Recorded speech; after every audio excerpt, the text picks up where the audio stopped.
Baik, Assalamualaikum warahmatullahi wabarakatuh. Izin memperkenalkan diri, nama saya Yunda Roslina dengan BEM 2478265 dari Prodi Teknologi Rekayasa Internet jurusan Teknologi Informasi.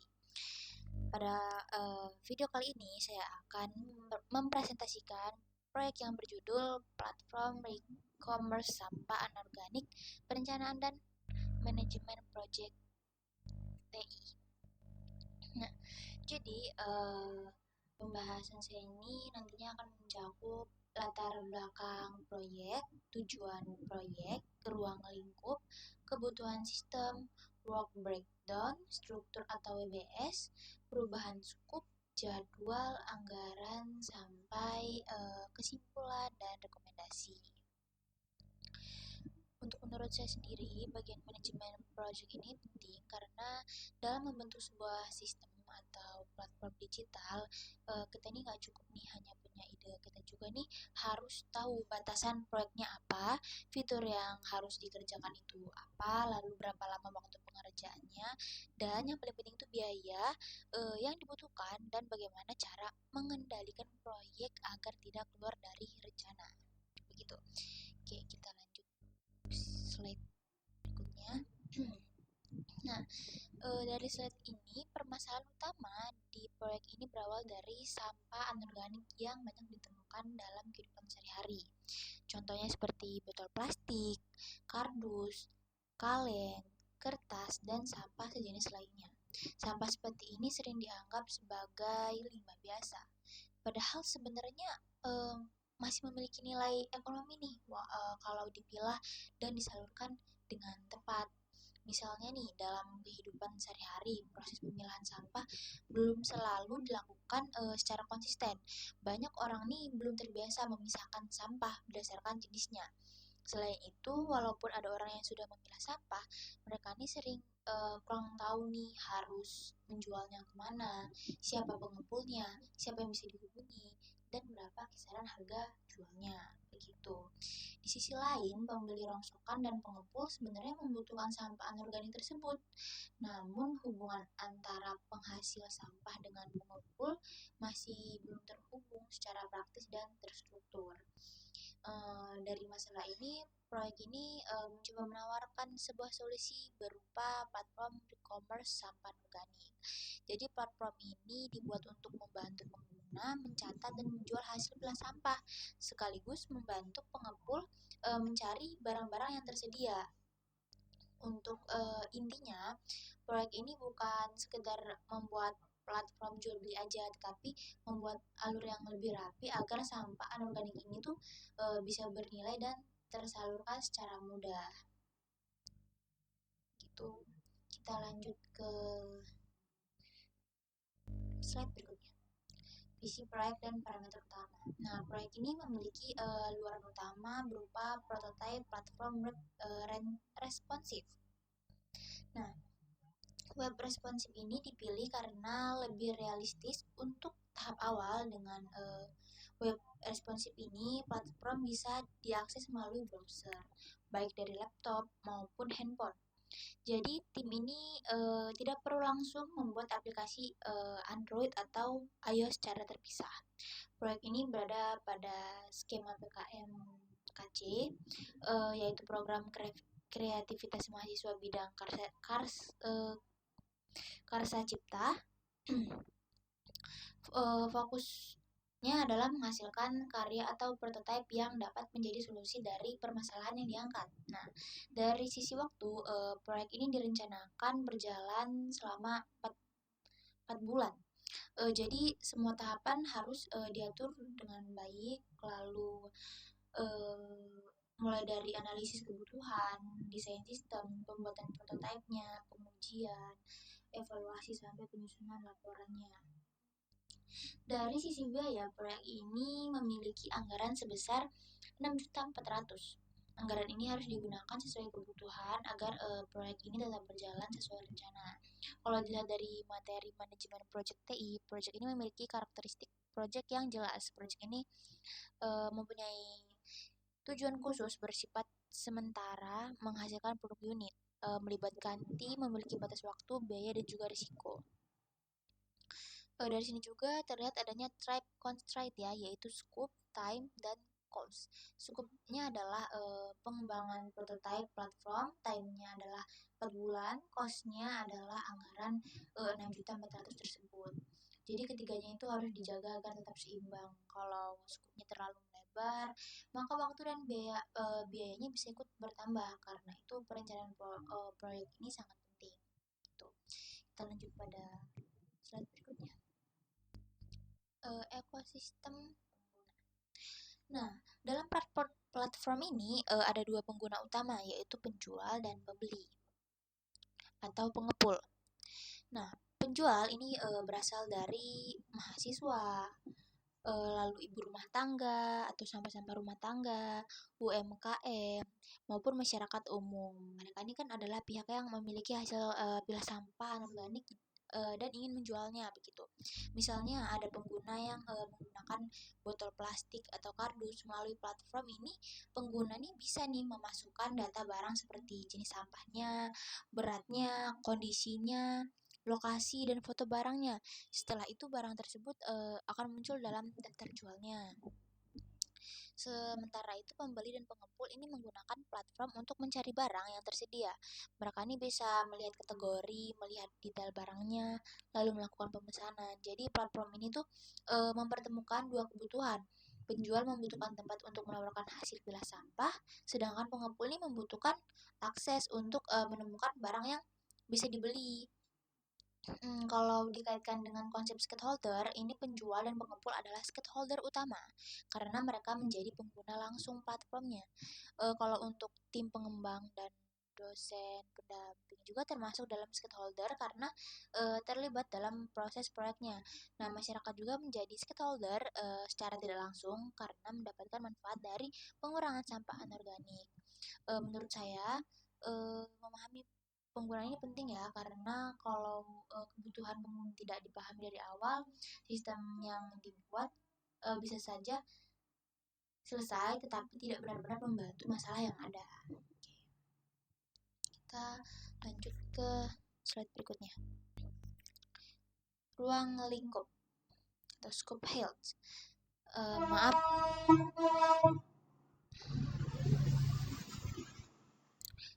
jika ada suara berisik, tadi ada suara kereta. Selanjutnya adalah ruang lingkup proyek atau scope. Jadi scope itu adalah batasan pekerjaan dalam proyek. Nah, dengan scope kita ini bisa tahu nih fitur apa saja yang akan dikerjakan dan fitur apa saja yang belum menjadi prioritas. Nah, dalam proyek ini yang termasuk dalam scope itu adalah platform web responsifnya, lalu login dan role pengguna, input data hasil pilahnya, pencarian barang, status transaksi, serta pengujian prototipenya. Nah, fitur-fitur ini dipilih karena langsung mendukung tujuan utama platform, yaitu menghubungkan penjual hasil pilah sampah dengan pembelian atau pengepul. Di luar itu ada beberapa fitur yang tidak dimasukkan dulu seperti aplikasi mobile native, payment gateway, logistik pengangkutan sampahnya, integrasi AI dan operasional bisnis langsungnya. Jadi fitur-fitur ini bukan berarti tidak penting, tapi untuk tahap prototipe fitur tersebut belum menjadi prioritas. Kalau semua fitur dimasukkan dari awal, proyek ini bisa terlalu besar ya dan sulit selesai dalam waktu 4 bulan. Jadi disinilah pentingnya scope control dalam manajemen project TI. Kalau scope-nya ini dikendalikan, proyek ini bisa mengalami kalau scope-nya tidak dikendalikan, proyek ini bisa mengalami scope creep. Artinya pekerjaan bertambah di luar rencana awal, sehingga waktu, biaya, dan kualitas proyeknya bisa terganggu. Jadi pada proyek ini scope dibuat agar tetap fokus pada fitur-fitur inti terlebih dahulu. Tuh. Kita lanjut ke slide berikutnya, yaitu asumsi versus kendala. Nah, dalam perencanaan proyek ada dua hal yang perlu diperhatikan, yaitu asumsi dan kendala. Asumsi ini adalah kondisi yang dianggap benar saat proyek direncanakan. Misalnya dalam proyek ini diasumsikan pengguna memiliki akses internet dan perangkat untuk membuka platformnya. Selain itu, data gas sampah anorganik diasumsikan dapat dipengaruhi secara berkala. Calon pengguna juga diasumsikan bersedia mencoba prototipe dan memberikan masukan. Asumsi ini membantu tim membuat rencana nih, karena pengguna ini diasumsikan memiliki akses internet. Maka platform berbasis web ini menjadi pilihan yang masuk akal. Nah, untuk di sisi lain, ada kendala yang harus diperhatikan. Proyek ini memiliki waktu terbatas, yaitu 4 bulan. Anggarannya juga terbatas, sebesar 6.400.000. Selain itu, hasil akhir proyek hanya sampai tahap prototipe, bukan sistem komersial penuh. Jumlah anggaran tim juga terbatas, sehingga pembagian tugas harus dilakukan dengan efisien. Jadi, asumsi dan kendala ini membantu tim menentukan keputusan yang realistis. Proyek ini tidak dibuat berdasarkan keinginan saja, tetapi juga disesuaikan dengan waktu, biaya, dan kemampuan timnya. Gitu. Lalu kita lanjut ke arsitektur kebutuhan fungsional. Nah, pada bagian ini kebutuhan fungsional itu adalah fitur atau fungsi utama yang harus dimiliki sistem.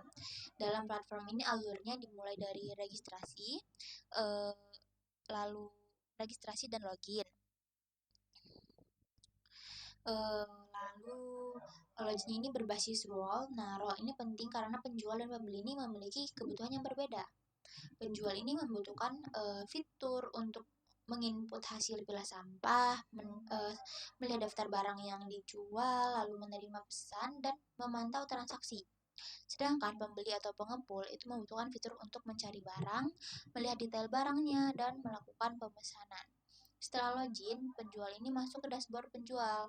Nah, dari dashboard ini penjual bisa memasukkan data hasil pilah sampah seperti jenis berat, kondisi, lokasi, dan foto barang. Nah, setelah itu data dimasukkan, barang akan muncul dalam daftar jual. Lalu dari sisi pembeli, pengepul ini bisa mencari barang nih, melihat detailnya, dan mengirim pesan. Lalu setelah pesanan dibuat, sistem ini menyediakan proses konfirmasi atau status transaksi, notifikasi, dan riwayat transaksinya. Jadi kebutuhan fungsional ini membentuk satu alur yang saling terhubung, mulai dari login, input data, pencarian, pemesanan, lalu konfirmasi, status transaksi, sampai riwayat transaksinya. Bagian ini penting karena kebutuhan fungsional ini menjadi dasar dalam pengembangan sistem. Fitur-fitur inilah yang nantinya harus diuji untuk memastikan apakah platform ini sudah berjalan sesuai tujuan atau belum. Oke, kita lanjut. Kelebihan. Nah, kebutuhan non-fungsional ya. Nah, jadi kalau kebutuhan fungsional menjelaskan apa ya saja yang dilakukan sistem, maka kebutuhan non-fungsional ini menjelaskan kualitas sistemnya. Jadi pertama dari sisi performa, platform ini harus bisa merespon dengan cukup cepat. Penggunaan tidak boleh menggunakan terlalu lama saat membuka halaman untuk mencari barang. Lalu kedua, dari sisi usability, platform ini harus mudah digunakan. Ini penting karena target pengguna tidak hanya orang yang terbiasa dengan teknologi, tetapi juga masyarakat umum dan UMKM. Lalu ketiga, itu sisi responsivitas, platform harus bisa digunakan berbagai perangkat karena bentuknya web responsif ya. Lalu tampilannya juga harus nyaman baik di laptop maupun di handphone. Lalu yang keempat yaitu dari sisi keamanan. Sistem ini harus membedakan akses antara penjual dan pembeli. Data pengguna, barang, dan transaksi juga perlu dikelola dengan aman. Yang kelima, ini dari sisi ketersediaan dan pemeliharaan platform. Nah, harus dapat diakses selama pengujian dan mudah diperbaiki jika ditemukan bug-nya. Jadi sistem ini cukup hanya punya fitur. Sistem ini juga harus maksudnya sistem ini nih nggak cukup nih kalau hanya punya fitur. Jadi dia ini harus punya kenyamanan saat digunakan, lalu aman, responsif, dan mudah dikembangkan lagi gitu. Nah, ini work breakdown strukturnya. Ini ada apa? Oh ya. Nah, work breakdown struktur atau WBS phase fondasinya.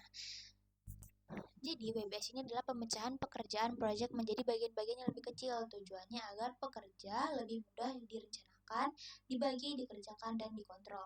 Pada bagian ini, WBS ini menjadi fase fondasi, yaitu inisiasi, perencanaan, dan desain sistem. Lalu tahap pertama adalah inisiasi proyek. Di tahap ini, tim melakukan studi literatur, memahami masalah, dan mengidentifikasi kebutuhan pengguna. Tahap kedua itu adalah perencanaan proyek. Di tahap ini, tim menyusun scope statement, kebutuhan fungsional dan non-fungsional, jadwal, anggaran, dan pembagian tugasnya. Tahap ketiga adalah desain sistem. Pada tahap ini, tim membuat desain alur penjual, desain alur pembeli, rencana tampilan, dan rencana sistem. Fase pondasi ini penting karena menjadi dasar sebelum masuk ke pembuatan prototype. Kalau pondasinya tidak jelas, maka pengembangan sistem ini bisa tidak terarah. Misalnya kalau skupnya belum jelas nih, fitur bisa melebar. Kalau kebutuhan pengguna belum jelas, sistem juga tidak sesuai kebutuhan. Karena itu WBS membantu tim menyusun pekerja secara lebih rapi gitu. Nah, WBS fase eksekusinya. Jadi kalau untuk tahap pertama itu adalah pengembangan prototype. Di sini tim mulai membuat platform baik dari sisi tampilan maupun sistem. Fitur yang dikembangkan itu meliputi login dashboard, input barang, pencarian, pemesanan, dan status transaksi. Tahap berikutnya adalah pengujian dan validasi. Nah, pada tahap ini fitur-fitur diuji, misalnya apakah login sudah berjalan sesuai role, apakah input barang dapat disimpan, apakah pencarian berfungsi, dan apakah pemesanan dapat dilakukan. Setelah itu masuk ke tahap evaluasi dan penyempurnaan. Jika ada bug atau bagian yang kurang jelas, maka dilakukan perbaikan. Masukan dari pengguna juga bisa digunakan untuk memperbaiki tampilan atau alur sistemnya. Nah, tahap terakhir adalah pelaporan dan publikasi. Di tahap ini, tim menyusun laporan dan melakukan publikasi melalui media sosial. Dari WBS ini terlihat bahwa proyek berjalan secara bertahap, tidak langsung membuat sistem, tetapi dimulai dari analisis, perencanaan, desain, pengembangan, pengujian, evaluasi, lalu pelaporan. Oke, kalau pada bagian WBS, WBS adalah bagian yang paling penting ya, karena membuat pekerja proyek lebih mudah dipahami dan dikontrol. Oke, kita lanjut ke berikutnya. Pada bagian ini yaitu scope change, metrik diagnosa. Dalam proyek TI, perubahan kebutuhan sangat mungkin terjadi. Bisa saja saat proyek berjalan muncul ide fitur baru, namun tidak semua perubahan bisa langsung diterima. Setiap perubahan harus dianalisis dulu dampak terhadap waktu, biaya, dan kualitas proyek. Contohnya, penambahan payment gateway itu ditolak karena membutuhkan integrasi pembayaran digital. Fitur ini akan menambah waktu, biaya, dan kompleksitas sistem. Selain itu, payment gateway memang berada di luar skop prototype. Kemudian pengembangan aplikasi mobile native juga ditolak karena proyek ini sudah dibatasi pada web responsif. Kalau aplikasi native ikut dibuat, proyek akan menjadi terlalu luas. Lalu fitur AI klasifikasi sampah ini juga ditolak karena terlalu kompleks untuk tahap prototype. Fokus proyek ini adalah membantu penjual hasil pilah sampah, bukan membuat sistem identifikasi otomatis. Namun ada perubahan yang dapat diterima, yaitu fitur lokasi yang lebih rinci. Fitur ini masih relevan kalau karena membantu pengepul mencari barang terdekat berdasarkan wilayahnya. Selain itu, riwayat transaksi juga diterima karena masih sesuai dengan tujuan platformnya, yaitu membantu pengguna memantau transaksi. Jadi dari scope change ini bisa dilihat bahwa perubahan tidak selalu buruk. Perubahan bisa diterima jika masih sesuai tujuan proyek dan dampaknya kecil, tetapi perubahan terlalu besar dan keluar dari scope harus ditolak agar proyek tetap terkendali. Oke, lanjut ke slide berikutnya. Nah, untuk jadwal pelaksanaannya, jadi pada bulan pertama, proyek ini fokus pada inisiasi perencanaan tim, memahami masalah, penyusunan skup, dan menyiapkan dasar proyeknya. Pada bulan kedua, proyek mulai masuk ke desain sistem dan pengembangan awal. Rencana sistem mulai diterjemahkan menjadi prototype. Pada bulan ketiga, pengembangan dilanjutkan dan mulai dilakukan pengujian. Pengujian dilakukan untuk memastikan fitur utama berjalan sesuai kebutuhan. Nah, pada bulan keempat, fokus proyek adalah evaluasi. penyempurnaan, pelaporan, dan publikasi. Dalam proyek TI ini, beberapa aktivitas bisa berjalan berdekatan. Misalnya ketika sebagai fitur selesai dibuat, fitur ini bisa langsung diuji dan jadi penguji tidak harus menunggu semua fitur selesai. Oke, kita lanjut ke slide berikutnya. Anggaran proyeknya. Jadi total anggaran proyeknya itu 6.400.000. Anggaran tersebut ini dibagi menjadi beberapa bagian. Yang pertama tuh ada bahan habis pakai sebesar 2.700.000. Lalu ada transportasi sebesar 1.850.000. Biaya yang digunakan untuk observasi lapangan, validasi pengguna atau uji coba dengan calon pengguna dan pengepulnya. Lalu ketiganya adalah sewa jasa sebesar 900. Bagian ini digunakan untuk hosting, domain atau layanan pendukung sistem. Yang keempat itu ada bagian mencakup ATK, kuota internet dan promosi media sosial gitu. Kita lanjut ke slide berikutnya, dashboard sintesis dan kelayakan proyek. Jadi pada proyek ini dari sisi waktu, proyek memiliki durasi 4 bulan. Dari sisi sumber daya, proyek memiliki anggaran 6.400.000 dan tim juga terbatas. Dari sisi ruang lingkup, proyek difokuskan pada prototipe web responsif dengan fitur inti. Lalu ketiga opsi ini saling berhubungan karena ruang lingkup ini melebar, maka waktu dan anggaran bisa tidak cukup. Sebaiknya jika skop dikendalikan, proyek ini menjadi lebih realistis dan untuk diselesaikan. Jadi pada bagian ini juga ada konsep MVP atau minimum viable produk. Nah, berarti produk minimum memiliki fitur inti dan sudah bisa diuji kepada pengguna. Dalam proyek ini, MVP-nya adalah platform yang memungkinkan penjual menginput hasil pilah sampahnya dan pengepul mencari dan memesan barang. Lalu dikaitkan dengan PMBOK 7, proyek ini juga dapat dilihat dari beberapa domain ya. Ada domain stakeholder karena proyek melibatkan pengguna, pengepul, tim, dosen pendamping, dan masyarakat. Ada domain planning karena proyek memiliki scope, jadwal, dan anggaran. Ada domain project work karena proyek ini memiliki aktivitas analisis, desain, pengembangan, dan pengujian. Dan ada juga domain delivery karena proyek menghasilkan prototipe, laporan, dan publikasi. Jadi proyek ini tidak hanya menghasilkan output berupa prototipe, tetapi juga diharapkan memberi value, yaitu kemudahan penjualan hasil pilah sampah dan peningkatan nilai ekonomi limbahnya. Nah, sekarang kita masuk ke rekomendasi. Jadi, pertama, tim ini perlu menjaga ruang lingkup proyek fitur yang berada di luar skop seperti AI, payment, gateway, dan aplikasi mobile native sebaiknya tidak dimasukkan pada tahap prototype. Kedua, tim perlu memprioritaskan fitur inti. Fitur yang paling penting adalah fitur hasil pilah, pencarian barang, pemesanan, dan status transaksi. Fitur-fitur ini langsung mendukung tujuan utama platformnya.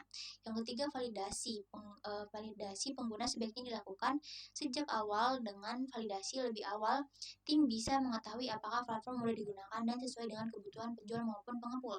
Dari seluruh pembahasan dapat disimpulkan bahwa proyek platform e-commerce sampah anorganik merupakan proyek teknologi informasi yang membutuhkan perencanaan yang jelas. Proyek ini tidak hanya membahas platform, tetapi juga bagaimana skop ditentukan, kebutuhan sistem disusun, bekerja dipecahkan melalui BS, jadwal dikendalikan anggaran